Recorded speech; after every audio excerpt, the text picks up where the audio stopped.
Bismillahirrahmanirrahim. Assalamualaikum warahmatullahi wabarakatuh. Waalaikumsalam warahmatullahi wabarakatuh. Wabarakatuh.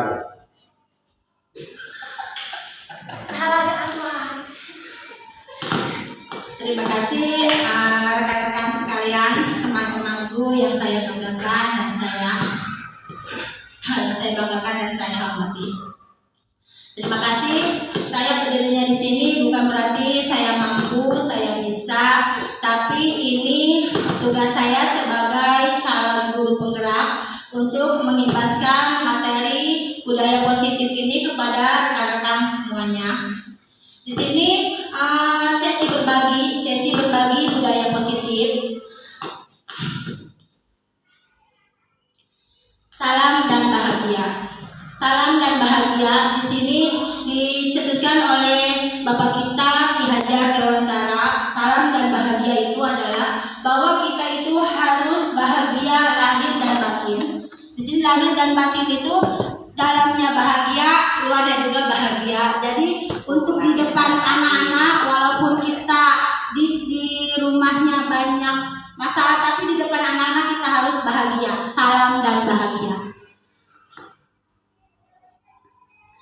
Agenda untuk materi ini pembukaan, presentasi konsep, tanya jawab dan refleksi. Di sini pada sesi pembukaan tadi sudah dengan kita bacakan Bismillahirrahmanirrahim.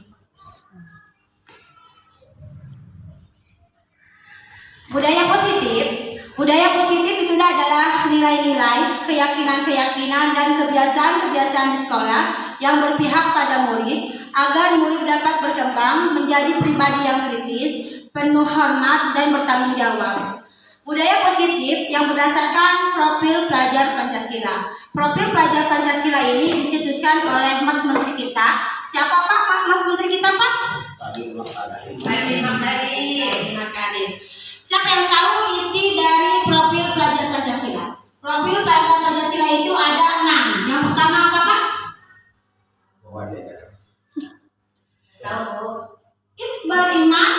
Beriman, bertakwa kepada Tuhan yang Maha Esa. Jadi kita itu mengajarkan karakter-karakter kepada anak itu berdasarkan profil pelajar Pancasila. Profil pelajar Pancasila itu ada 6 karakter yang kita yang kita perlu sampaikan kepada anak. Yang pertama, beriman, bertakwa kepada Tuhan yang Maha Esa. Yang keduanya mandiri. Yang ketiganya bergotong royong. Keempat, berkebinekaan global. Kelima, bernalar kritis. Dan terakhir, kreatif. Jadi keenam profil pelajar Pancasila itu kita harus tanamkan kepada anak sebagai karakter untuk anak didik kita ke masa depan.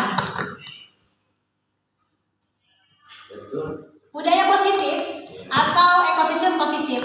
Kita ambil contoh perbandingan dengan hidup tumbuh-tumbuhan. Seorang petani dalam hakikatnya sama kewajibannya dengan seorang pendidik. Jadi Ki Hajar Dewantara mengibaratkan kita ini guru itu diibaratkan sebagai petani.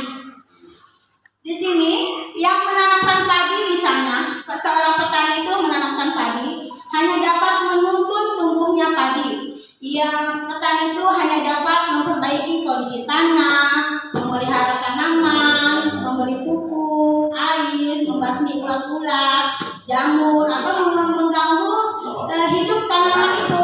Jadi di sini kita tidak bisa merubah karakter anak, tapi hanya bisa merubah menuntun anak itu. Ya, itu adalah budaya positif. Nah, budaya positif di sini dalam konsep sesi berbagi budaya positif ada 6. Yang pertama, perubahan paradigma stimulus respon lawan teori kontrol. Yang kedua, arti disiplin. Dan 3, motivasi perilaku manusia. Yang ketiga, keyakinan kelas, hukuman dan penghargaan. Yang keempat, kebutuhan dasar manusia. Kelima, posisi kontrol. Keenam, segitiga restitusi. Sebelum kita menginjak kepada sesi yang pertama, kita lihat dulu video tentang pendidikan pada masa zaman kolonial.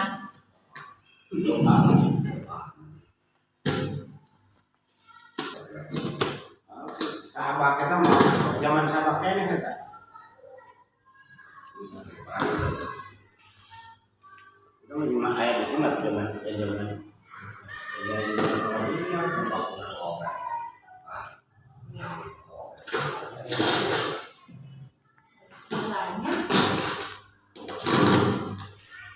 Menulis dan berhitung seperlunya, dan hanya mendidik orang-orang pembantu dalam mendukung usaha dagang mereka.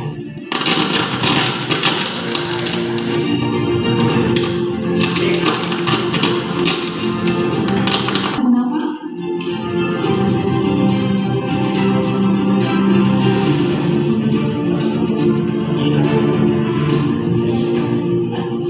Pada tahun 1920, lahirlah cita-cita baru yang memimpikan perubahan radikal dalam pendidikan dan pengajaran.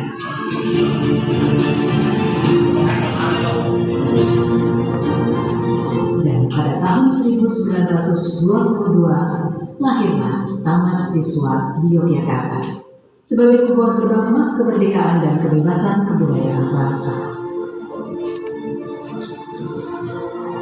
Taman Siswa ada sebagai jiwa rakyat untuk merdeka dan bebas.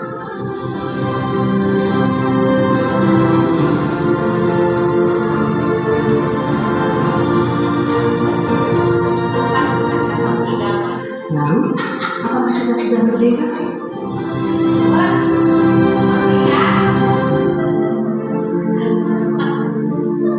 Video ini adalah pengantar menuju video kedua, Filosofi Pendidikan Ki Hajar Dewantara.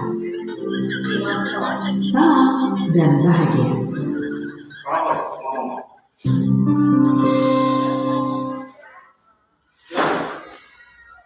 Video kedua. Kurang lebih kembali ya, bagus dan jelas.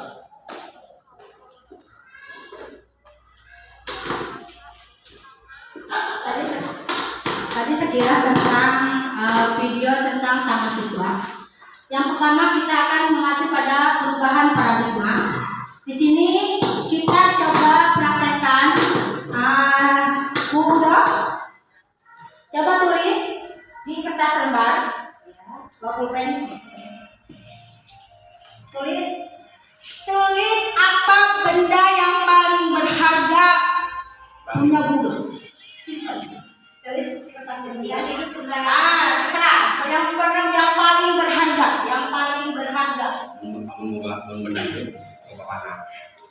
Mas.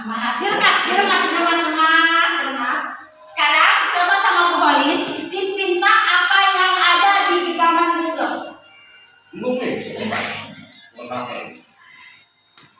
Bagaimana caranya?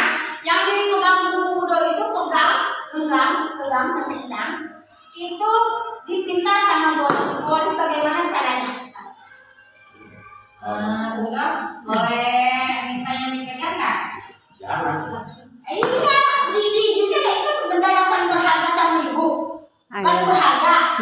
Mau nggak dikasih yang paling berharga itu ke orang? Enggak. Mau nggak benda yang paling berharga yang kita miliki itu diberikan ke orang? Bisa. Tidak dicandu. Tidak. Jadi mana? Sini harus kita terbit video kan? Udah. Bisa di. Bagaimana? Nih, di sini apa yang terjadi nih? Coba dengan sekuat tenaga berbagai cara untuk Bu Holis meminta untuk benda tersebut. Bagaimana? Merayu? Bagaimana? Memaksa. Memang memaksa, Pak. Kenapa? Nah, kalau kita Gimana sudah boleh ya? Tidak. Kenapa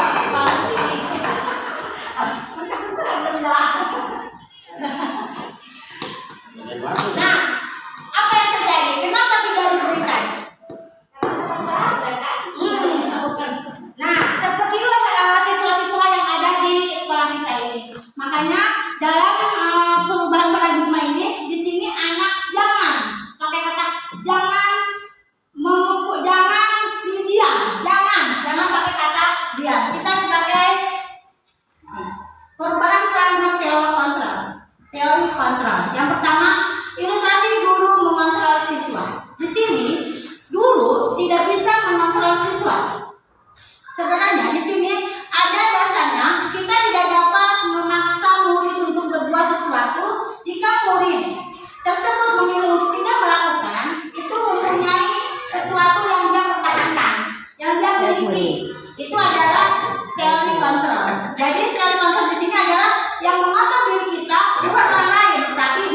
sendiri. Oh, iya. Yang keduanya, ilusi bahwa kritik dan membuat orang merasa bersalah dapat menguatkan karakter. Ilusi bahwa semua penguatan positif, efektif, dan bermanfaat. Ilusi bahwa orang dewasa memiliki hak untuk memaksa. Nah, di sini orang dewasa memiliki hak untuk memaksa. Kita sebagai orang dewasa, guru, suka memaksa kepada anak untuk melakukan apa yang kita inginkan. Ternyata di sini ada teori ilusi kontrol. Nah, ada teori stimulus respon. Di sini perubahan paradigma stimulus respon PS teori kontrol. Bisakah kita mengontrol seseorang? Nah, kita lihat stimulus respon. Kita mencoba mengubah orang agar berpandangan sama dengan kita. Ternyata pada teori kontrol itu tidak bisa. Kita berusaha memahami pandangan orang lain tentang dunia. Jadi tentang apapun tentang itu, tapi yang bisa mengontrol diri kita sendiri itu bukan orang lain, melainkan kita sendiri. Makanya di sini pada teori kontrol Anda tidak bisa mengontrol orang lain. Sedangkan harusnya bahwa untuk menjadi apapun diri kita yang bisa mengontrol untuk menjadi siapa. Nah, di sini ada lagi model berpikir menang-menang dengan model berpikir menang kalah. Di sini ada menang dan kalah. Seharusnya tidak ada menang dan kalah, harusnya menang-menang.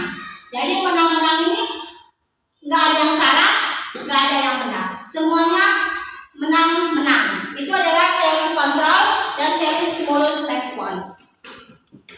Yang kedua dengan disiplin positif dan motivasi. Siapa yang tahu arti disiplin dulu? Apa menurut Bapak pengen disiplin itu? Disiplin itu tepat waktu melaksanakan dengan tepat, kerja dengan tepat, datang dengan tepat, itu menjadi disiplin. Disiplin itu menurut pengen. Betul. Nah, kita lihat disiplin itu menurut dalam bahasa Latin berarti intinya menuju sebuah tujuan apa yang dihargai. Jadi di sini disiplin yang di sini yang kita terapkan bukan untuk belajar, tetapi untuk apa? Pada budaya yang ada di kita ini, bahwa sesuatu yang kita lakukan seseorang pada orang lain untuk mendapatkan kepatuhan. Jadi disiplin di sini bukan untuk belajar, tapi untuk patuh. Untuk patuh melaksanakan semua peraturan-peraturan yang ada. Makanya di sini kecenderungan umum ada menghubungkan kata disiplin dengan ketidaknyamanan dengan apa yang kita hargai atau pencapaian sesuatu pada murid. Nah, di sini makanya kita akan belajar tentang disiplin yang sebenarnya. Yang kedua, tentang teori motivasi perilaku manusia. Kita lihat motivasi eksternal. Kita memaksa murid motivasinya dari guru. Lihat, apa yang akan terjadi apabila saya tidak melakukannya? Itu yang murid lakukan. Itu hanya motivasi eksternal, yang dari luar, yang dari guru. Yang kedua, apa yang akan saya dapatkan apabila saya melakukannya? Itu juga dari motivasi eksternal. Sebenarnya motivasi itu yang bagus, itu adalah motivasi internal. Itu tujuannya positif, untuk disiplin positif. Itu saya akan menjadi orang seperti apa bila saya melakukannya. Itu yang akan kita lakukan kepada murid kita. Merdeka. Merdeka kita hanya merdeka itu tentang penjajahan. Bebas. Ternyata menurut Ki Hajar Dewantara, merdeka itu artinya tidak hanya terlepas dari perintah, akan tetapi cakap kuat memerintah diri sendiri. Itu merdeka menurut Ki Hajar Dewantara. Budaya positif, lihat. Lingkaran yang terkecil itu adalah peraturan sekolah. Bukan peraturan sekolah, peraturan kelas. Lihat. Di dalam peraturan kelas itu ada keyakinan kelas, ada lingkungan positif, ada budaya positif. Yang budaya positif yang besar itu warna coklat, itu adalah lingkungan yang ada di sekolah, di masyarakat, di rumah. Jadi yang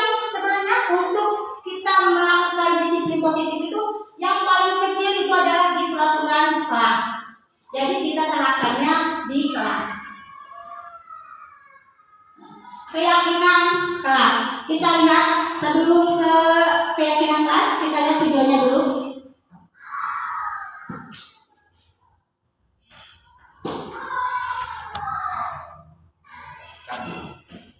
Disiplin, berani, dan setia, bertanggung jawab dalam Bapak Ibu calon guru penggerak, video ini akan menampilkan 6 panduan yang dapat diterapkan dalam menyusun kesepakatan kelas. Mari kita simak bersama. Izinkan murid untuk menyampaikan masalah yang dihadapi saat ia berada di kelas dan harapan kelas yang membuatnya nyaman. Hal ini bisa dilakukan secara individu, berkelompok, atau dari seluruh kelas. Seperti apa kelas impianmu? Ceritakan kelas impianmu. Bagaimana kondisi kelas, teman-temanmu, dan guru impianmu? Bertanyalah harapan tentang kelas. Apa yang mengharapkan tentang kondisi kelas, tentang gurunya, dan teman-teman kelas. Kemudian tulis hasil diskusi tersebut di papan atau dalam poster. Hal ini memberi kesempatan murid dilibatkan dalam mengatur kelas. Cara ini menjadi lebih efektif dibandingkan hanya memberitahukan hal apa saja yang dilarang dilakukan. Menurut kalian, apa yang harus kita semua lakukan untuk mencapai kelas impian kita? Lakukan diskusi untuk mendapatkan umpan balik dari murid. Perjelas tentang kesepakatan kelas. Penting jika kesepakatan kelas berisi aturan yang murid percaya dan bisa dilakukan, baik sebagai individu maupun dalam kelompok. Pastikan bahwa semua daftar memang diperlukan dalam proses belajar mengajar. Jika ada yang terlewati, panggil murid untuk menambahkan tujuan lain yang terlupakan atau menghapus tujuan yang tidak utama. Buatlah poster atau tabel yang menunjukkan kesepakatan kelas yang disetujui. Kesepakatan kelas dibuat dan berupa panduan tingkah laku berupa kata yang positif. Misalnya, jangan berlari berubah menjadi berjalan dengan hati-hati. Hindari kata jangan dan dilarang. Pada poin pertama, murid sepakat saling mendengarkan antara guru dan murid. Guru bisa menuliskan berupa gambaran tingkah laku yang diharapkan dari kesepakatan. Misalnya, kami, guru dan murid yang saling menyayangi. Buatlah penekanan pada sifat positif dalam kesepakatan kelas tersebut, yaitu saling menyayangi. Pada poin kedua, murid sepakat. Murid aktif dan semangat saat belajar. Guru bisa menuliskan berupa gambaran tingkah laku yang diharapkan dari kesepakatan. Misalnya, kami murid yang semangat belajar. Buatlah penekanan pada sifat positif dalam kesepakatan kelas tersebut, yaitu semangat. Pada poin ketiga, murid sepakat saling membantu jika ada yang mengalami kesulitan. Guru bisa menuliskan berupa gambaran tingkah laku yang diharapkan dari kesepakatan. Misalnya, kami murid yang peduli dengan teman-teman. Buatlah penekanan pada sifat positif dalam kesepakatan kelas tersebut, yaitu peduli. Pastikan jumlah poin kesepakatan kelas tidak terlalu banyak, sehingga mudah dipahami dan dilakukan murid. Untuk menciptakan rasa memiliki, beri waktu bagi semua murid untuk menandatangani atau memberi nama ataupun tanda pada poster kontrak kesepakatan. Guru juga perlu memberikan tanda tangan. Letakkan poster kontrak kesepakatan di bagian kelas yang terlihat oleh semua murid dan guru. Perhatikan umur perkembangan murid. Untuk murid PAUD, bisa memberikan cap tangan untuk tanda menyepakati kesepakatan kelas. Lakukan refleksi secara rutin terkait kontrak kesepakatan kelas yang sudah disusun. Tanyakan siswa terkait perkembangan penerapan aturan dan tentukan apakah ada hal yang perlu diubah atau diperbaiki. Apakah kesepakatan kelas ini sudah bisa dilakukan? Sudah, Bu, tapi kadang masih ada yang suka ngomong. Ayo kita diskusikan lagi mengapa hal ini sulit dilakukan. Baik, Sudah ada ke belakang juga. Lakukan proses ini terutama saat pertama, awal tahun ajaran baru. Kedua, saat ada murid yang melakukan hal yang tidak sesuai kesepakatan. Ketiga, sebelum menjalankan aktivitas baru. Keempat, ketika awal masuk sekolah setelah libur. Proses ini tidak akan pernah berhenti dan makin seperti proses belajar yang terus berlangsung selama kita hidup. Semangat mencoba.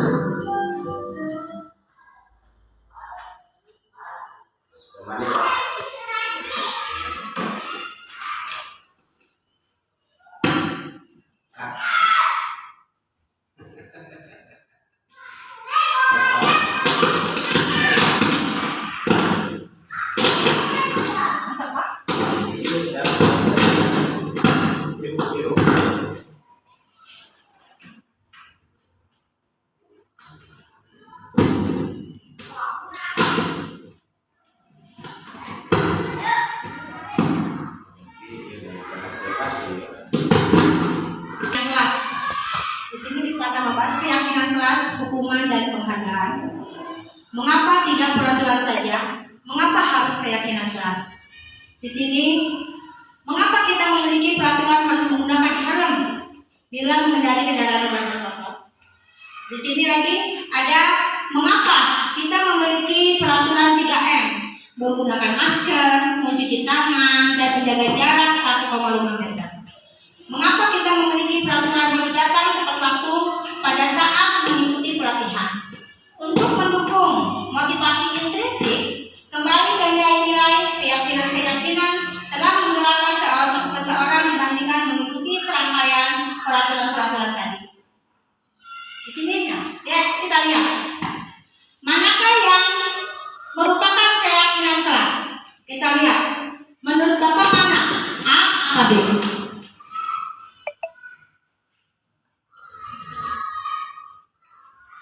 Kesepakatan kelas. B. Mengapa B?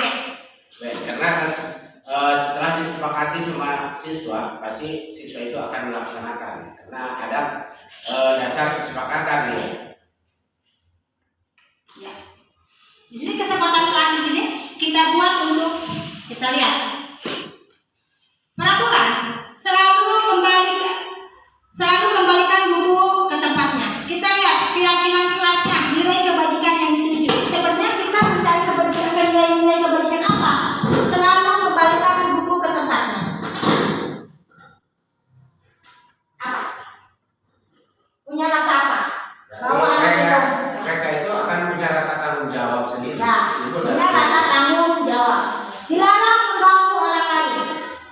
itu juga sama. Pasti mereka itu akan bertanggung jawab dalam hal tersebut atas kesepakatan kelas tadi. Ya. Hadir di kelas 15 menit sebelum dimulai. Nilai kebajikannya apa? Jadi berarti dia itu akan datang tepat waktu dalam melaksanakan, ya, karena dia mengingat atas kesepakatan tadi, pasti dia bertanggung jawab. Dilarang melakukan kekerasan. Sama itu. Sama. Ya. Dilarang menggunakan narkoba. Ya. Bergantian atau menunggu giliran. Gunakan masker. Kita lihat gunakan masker. Nah, nilai kebajikan menggunakan masker ini apa? Kita lihat bahwa selalu kembalikan buku ke tempatnya itu kita harus menilaikan akan nilai kebajikan kepada anak itu bahwa anak itu mempunyai rasa tanggung jawab. Terus dilarang mengganggu orang lain. Kita tanamkan tentang menghormati orang lain dan diri sendiri. Bagaimana kita jika tidak mau diganggu sama temannya, tapi kita harus menghargai diri sendiri. Yang kedua, menghormati orang lain. Komitmen pada tujuan berkomitmen. Dilarang melakukan kekerasan, itu keselamatan, menghormati orang lain. Dilarang menggunakan narkoba, itu untuk menjaga kesehatan. Bergantian atau menunggu giliran itu menghormati orang lain, melatih kesabaran. Ya, gunakan masker untuk menjaga kesehatan.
konsekuensi.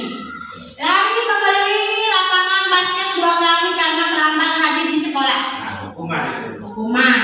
Murid diminta untuk push up 15 kali karena tidak menggunakan masker ke sekolah. Hukuman. Konsekuensi ya. Hukuman. Menggantikan kertas tugas teman yang telah dicoret-coret. Konsekuensi. Konsekuensi. Membersihkan tumpahan air di meja tulis karena tersenggol pada saat belajar. Konsekuensi. Konsekuensi. Meminta murid tidak menggunakan sepatu seharian di sekolah karena tidak menggunakan sepatu hitam. Hukuman. Hukuman. Lari mengelilingi lapangan basket 2 kali karena terlambat 10 menit untuk pelajaran PJK. Hukuman. Hukuman. Kita lihat. Nah. Mana tadi? Nah, mencatat 100 kali di dalam buku tulis, saya tidak akan terlambat lagi karena terlambat ke sekolah. Itu hukuman, bukan konsekuensi. Terus yang mana tadi? Yang mau murid disuruh, itu hukuman, ya. Bukan yang mengganti kertas. Nah, kita lihat. Apa bedanya konsekuensi dengan hukuman? Kita lihat. Perbedaan hukuman dan konsekuensi. Hukuman itu anak itu merasa sesuatu yang menyakitkan harus terjadi, itu hukuman. Tapi konsekuensi sesuatu harus terjadi karena itulah yang terjadi, harus kita yang menggantikannya. Seperti tadi anak membersihkan Meja, air tumpah. membersihkan tumpahan air di meja tulis karena tersenggol pada saat belajar. Dia itu harus membersihkan karena apa? Konsekuensi. Jadi harus sesuatu harus terjadi. Itu tanggung jawab. Ya, tanggung jawab betul. Membuat anak sakit fisik atau harus sakit hati untuk jangka waktu yang lama. Hukuman. Masih ingat gak Bapak Ibu pernah dihukum nggak sama guru waktu kalian sekolah? Bapak Ibu? Karena Masih membekas nggak? ya masih teringat lah. Masih teringat. Apa Pak Iman? Karena saya dipukul pakai banggar sampai habis, sampai kayu. Ya akan berperang. Nah, jadi masih ingat. Nah, jadi hukuman itu masih akan membekas ke dalam jiwa kita walaupun kejadian itu sudah lama. Makanya di sini di Hajar Dewantara itu kenapa untuk supaya tidak memberikan hukuman, melainkan konsekuensi. Konsekuensi apa yang akan anak lakukan itu ada konsekuensinya. Nah, perbedaan konsekuensi dengan hukuman. Kalau hukuman itu pasti biasa negatif. Kalau konsekuensi itu akan timbul tanggung jawab. Ya, betul Pak. Betul sekali. Yang ada 5 survival itu kebutuhan hidup. Ada cinta, kasih, diterima, penguasaan, kesenangan, kebebasan. Disinilah 5 kebutuhan dasar manusia yang harus kita ketahui kepada anak didik kita. Kita lihat kebutuhannya. Ibu guru bilang, aku tidak boleh bersenandung sewaktu mengerjakan tugas. Katanya, kelas harus tenang, tidak ada suara. Padahal aku suka dan senang menyanyi. Itu kebutuhan apa? Itu saya kebutuhan. Tadi lihat kebutuhannya. Kebutuhan dasar. Ada cinta, kasih, penguasaan, kesenangan. Survival itu adalah kebutuhan hidup. Kesenangan. Ibu guru tidak punya paku hari ini, padahal aku pakai jepit yang baru. Cinta kasih. Cinta kasih. Aku bosan, masa belajarnya cuma gitu-gitu aja, dengerin ibu guru. Lagi, aku sebel, bapakku tidak rapi, malah ibu guru nunjukin ke teman-teman di depan kelas. Nah, itu adalah kebutuhan-kebutuhan dasar yang ada di murid kita. Kita lihat. Yang selain ke sini, nah, kebutuhan dasar manusia itu kita lihat tadi.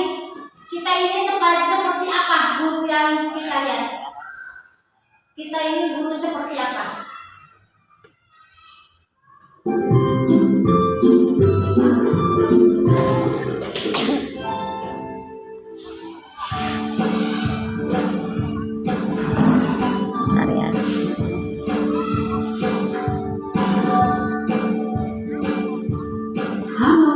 Bapak Ibu Guru calon guru penggerak.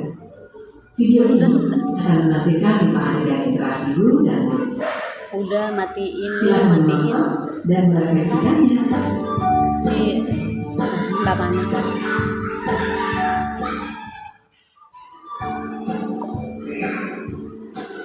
Pagi anak, silakan PR yang kemarin diberikan diletakkan di meja.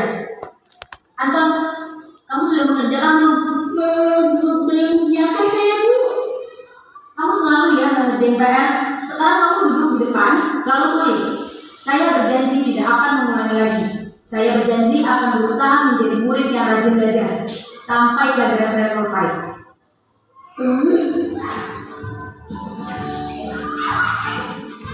Pagi anak-anak, hari ini ada tugas ya. Ada yang belum mengerjakan? Anton, kamu sudah mengerjakan? Belum, Pak. Kamu nggak kerjain tugas, kamu mau jadi apa nanti? Kamu yang sekolah sih? Coba bayangkan orang tuamu betapa kecewanya sama kamu. Kamu itu sudah kelas 5, harusnya bertanggung jawab sama dirimu sendiri.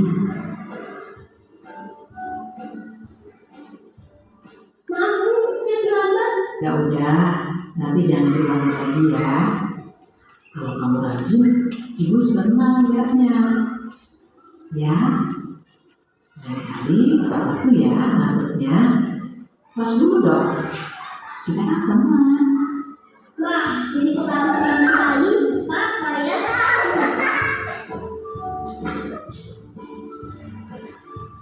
Kamu kok nggak pakai baju olahraga? Bapak catat kamu sudah 3 kali loh nggak ikut olahraga bulan ini. iya, Pak. Sudah 3 kali berarti saya dapat sanksi, Pak.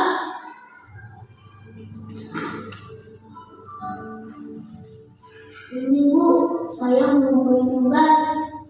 Maaf ya, Bu, saya terlambat mengumpulkan tugas. Kenapa kamu terlambat mengumpulkan tugas? Iya, Bu, saya kalau sore dengan ibu jaga warung, gak sempat mengerjakan tugas. Kira-kira nih, apa yang bisa kamu perbaiki supaya kamu bisa mengerjakan tugas tepat waktu? Coba, kapan biasanya kamu membantu ibu jualan? Kadang-kadang sampai di malam, Bu. Bagaimana kalau kamu membuat jadwal? Kapan kamu akan mengerjakan tugas? Oh gitu ya, Bu. Ya, coba deh, Bu. Terima kasih, Bu.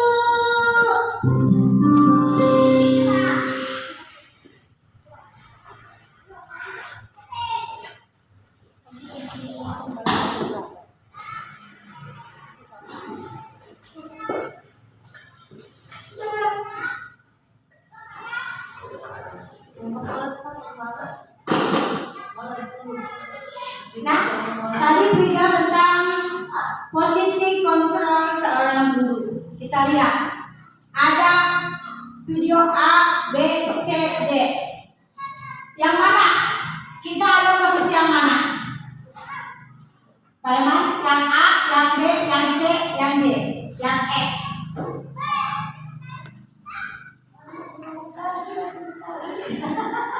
Yang C yang terakhir. Kita akan merasa pasti kita akan ada pada yang A, betul kan? Di sini ada motivasi bahwa ada posisi guru berbuat, guru berkata, hasil kalian dengan dunia berkualitas, murid berkata, dampak pada murid. Lihat, tadi video yang pertama itu tentang seorang guru menghindari hukuman, identitas gagal, identitas gagal, kontrol dari luar, ya. Itu menghindari hukuman, penghukum. Jadi video yang pertama itu adalah guru seorang penghukum, menghadik, menunjuk, menyakiti, menyindir. Kalau kamu tidak melakukannya, awas ya, rasakan. Membentak, menyalahkan orang lain, berbohong. Di sini lihat, murid meletakkan guru di luar dunia berkualitas.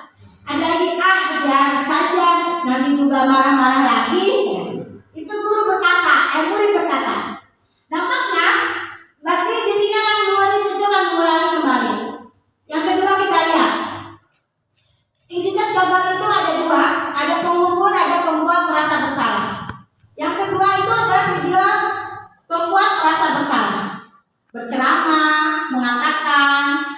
seharusnya ibu kecewa. Itu guru berkata ibu kecewa. Itu adalah pembuat merasa bersalah. Ada lagi guru berkata, kamu seharusnya, kamu sudah tahu ibu lelah sekali, capek. Nah kan? Hasilnya apa? Menyembunyikan, menyangkal, berbohong. Apa yang dikatakan murid? Maafkan saya. Jadi di sini apa dampak pada murid? Murid itu merasa rendah diri. Jadi murid itu merasa rendah diri, merasa tidak mampu. Ada lagi di sini identitas berhasil, sukses. Ada dua, yaitu teman dan pemantau. Yang tadi video yang C, teman, lihat, membuat alasan-alasan untuk muridnya. Ayo lakukan demi ibu. Masa kamu tidak mau? Ingat tidak? Ibu pernah, ya kan, bantu ibu. Nah, itu adalah kata-kata seorang guru untuk menjadi seorang teman. Tapi hasilnya apa? Ketergantungan. Jadi kalau anaknya itu tidak mandiri, nggak apa-apa lah, ibu juga pasti akan memaafkan walaupun saya melakukannya lagi. Jadi dalam dirinya itu tidak mandiri, tergantung. Lihat pemantau. Menghitung atau mengukur. Apa peraturannya? Hasilnya menyesuaikan diri bila diawasi. Anaknya apa? Murid berkata, berapa banyak bintang yang saya harus peroleh? Berapa halaman yang harus saya tulis? Di sini apa?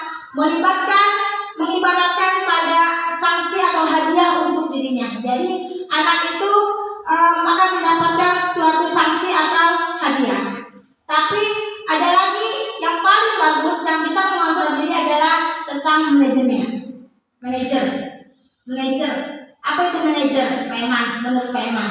Manajer itu adalah suatu pemimpin yang di dalam di suatu perusahaan atau di suatu lembaga. Nah, di sini manajer di sini tuh menghargai diri sendiri, kontrol diri ya.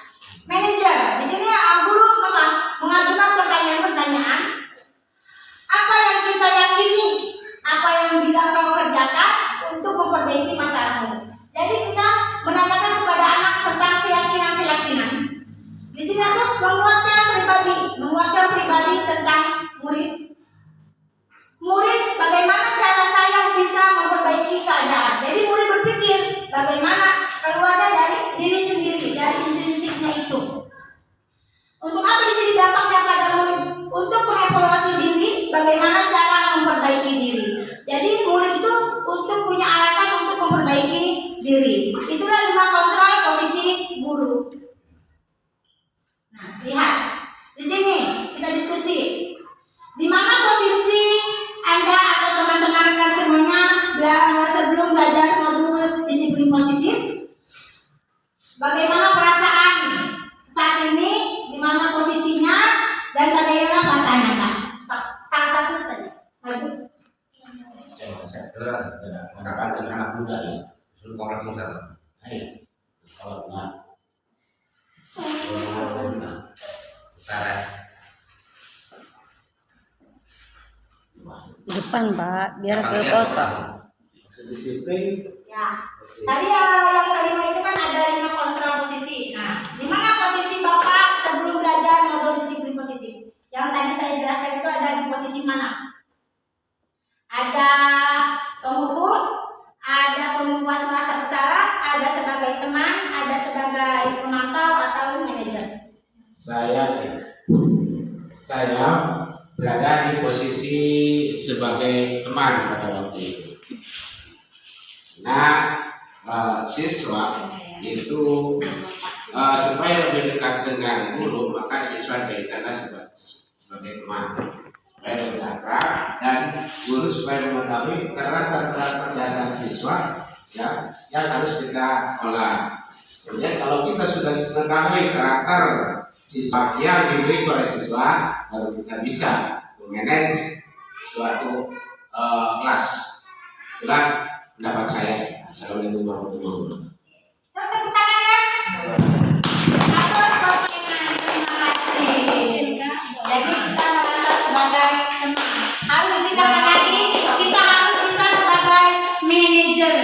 manajer untuk diri kita sendiri atau manajer untuk orang lain.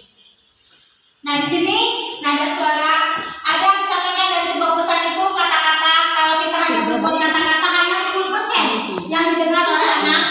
Kalau nada suara hanya 35%, tapi dengan bahasa tubuh dan verbal itu 55%. Makanya kita lakukan dengan bahasa tubuh dengan lengkap. Kita kata-kata, nada suara dan bahasa tubuh harus kita lakukan pesan biar anak tersampaikan.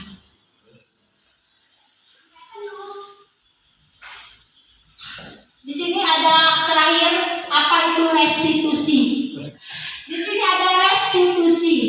Di sini ada konsep yang terakhir dalam budaya positif itu adalah restitusi. Restitusi di sini adalah proses menciptakan kondisi bagi murid untuk memperbaiki kesalahan mereka sehingga mereka bisa kembali pada kelompok mereka dengan karakter yang lebih kuat. Di sini ada 9 ciri-ciri restitusi.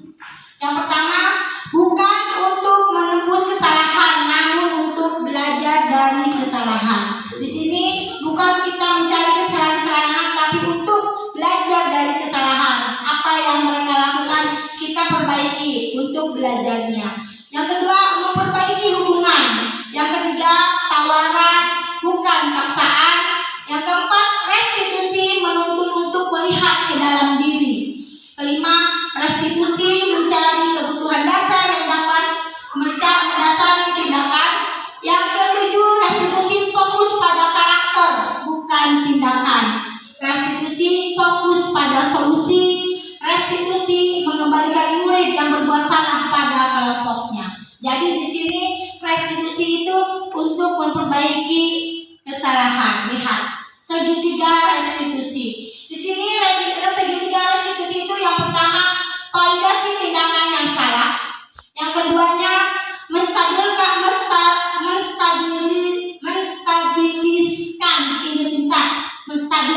identitas. Yang ketiga menanyakan keyakinan. Validitas tindakan yang salah, kita menanyakan kepada anak, kamu tentu punya alasan mengapa melakukan itu. Jika anak melakukan kesalahan, seperti kemarin saya lakukan kepada anak yang tidak menggunakan masker, saya tanya, kamu tentu punya alasan mengapa tidak menggunakan masker. Apa jawaban anak? Lupa. Di sini, adakah yang lebih efektif untuk mendapatkan yang kamu butuhkan? Apa yang kamu butuhkan? Di sini, tanyakan lagi kepada anak. Di sini dengan menstabilkan identitas. Berarti setiap orang itu pernah melakukan kesalahan.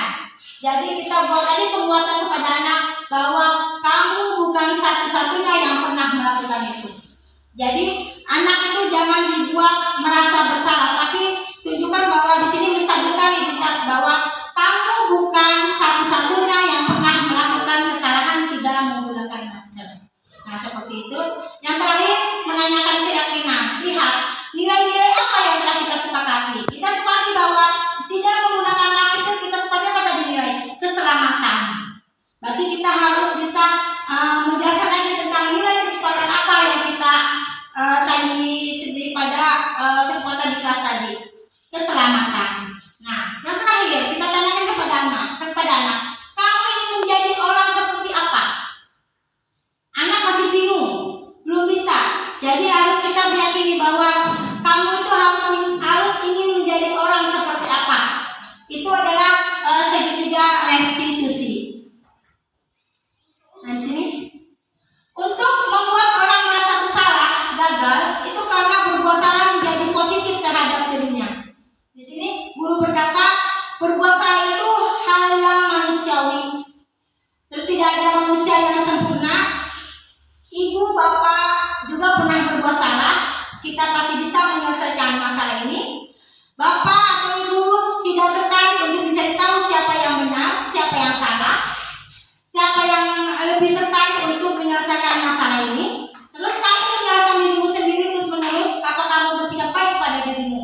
Nah, itu adalah kata-kata yang kita ucapkan untuk menstabilkan identitas kepada murid. Di sini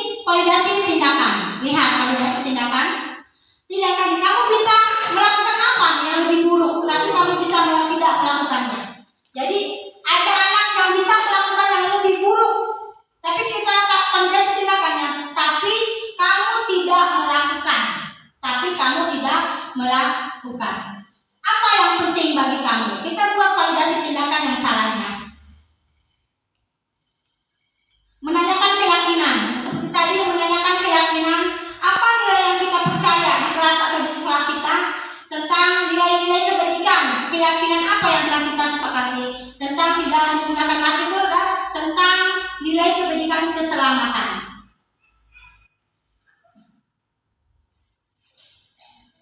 Di sini sudah. Dari ke-6 konsep budaya positif yang saya jelaskan tadi, apakah ada tanya jawab dari Bapak dan Ibu guru? Ada. Ya, minta doa.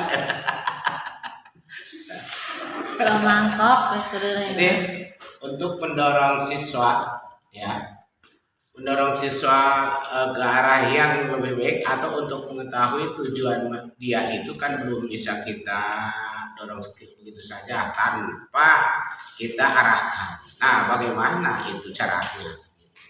Mendorong seperti itu, sebab siswa itu punya ketertarikan, harus diarahkan oleh kita.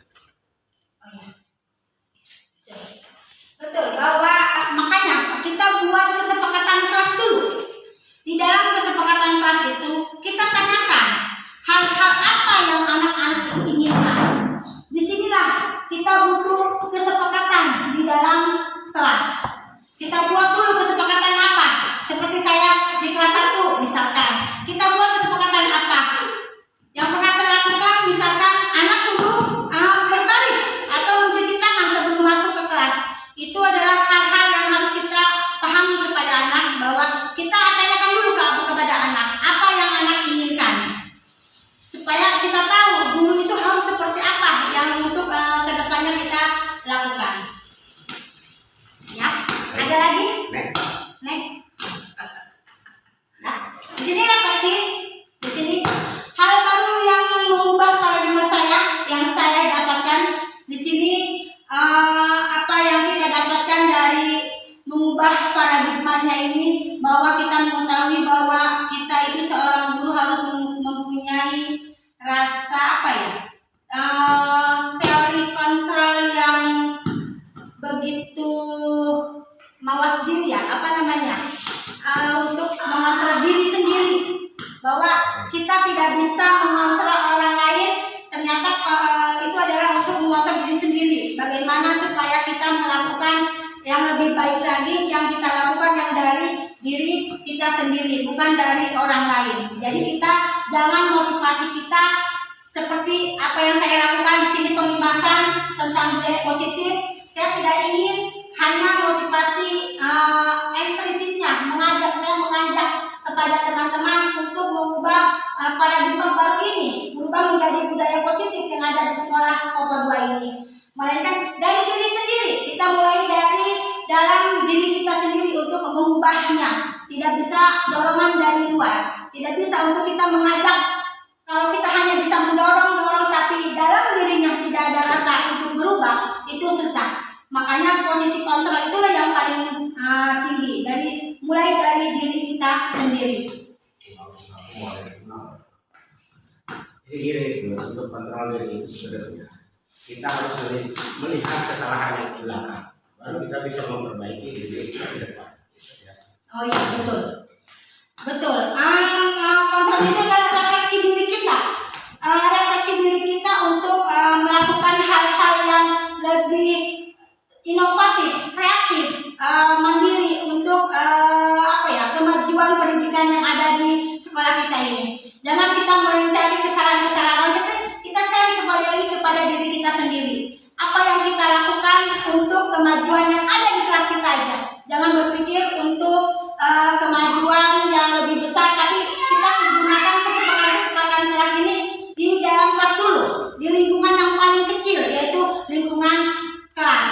Di lingkungan kelas itu akan ada, di sini kita lihat yang tadi lingkaran besar. Nah, disinilah yang warna pink itu peraturan kelas. Di situ kita tanamkan nilai-nilai kebajikan kepada anak. Disinilah di dalam kelas inilah yang harus kita tanamkan kepada anak. Nah, dari keyakinan kelas, peraturan kelas, keyakinan kelas kita buat untuk menjadi lingkungan positif di dalam sekolah kita ini. Nah, nanti kita buat peraturan kelas seperti apa keyakinan-keyakinan kelas yang akan kita buat untuk kedepannya yang akan datang.